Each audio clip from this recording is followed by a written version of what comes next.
Hello Toyota Wigo owners! Today, I'll guide you through the simple process of changing the battery in your key.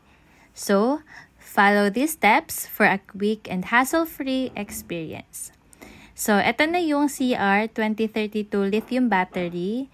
Energizer ang brand na nabili ko, and I bought this from Ace Hardware. So, dalawa na ang battery and this only cost 79 pesos. So, to start, remove muna natin yung susi sa loob para makita natin yung maliit na groove sa gilid ng inyong key fob. So, insert lang natin ng screwdriver yung flat, or pwede din po coin, or ito sa akin, ginamit ko na yung keychain. Tapos, insert natin siya sa groove and then gently twist lang, no, para ma-open yung key fob natin. Ayan. So, medyo nahirapan ako dito kasi dapat gentle lang. Ayan. So, may mga natanggal. Babalik lang natin ulit yan. So, ayan na. Take note of the position lang, no? Para hindi tayo mahirapan mamaya. And this time, binabalik ko lang ang mga natanggal na parts.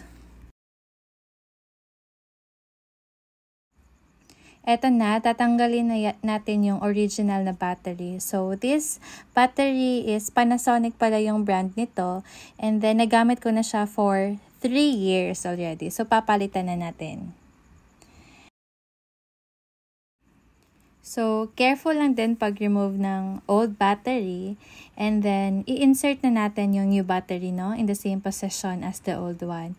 Pero ito, nahirapan ako pagbukas kasi nga naka-child resistant pala ito na pagka-seal ng Energizer. So, ayan, kailangan ko pang gumamit ng gunting.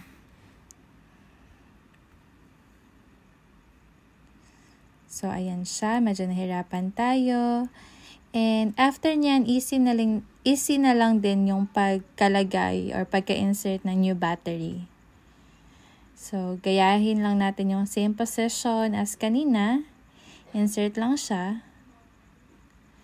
And, ayan na. Close the key fob by aligning the two halves and applying gentle pressure. So, dapat may marinig kayo na click when it is surely closed. No? Or securely closed na siya. And there you have it. So, changing the battery in your Toyota Wigo key is a straightforward process. So, kung may mga tanong kayo, feel free to ask. No?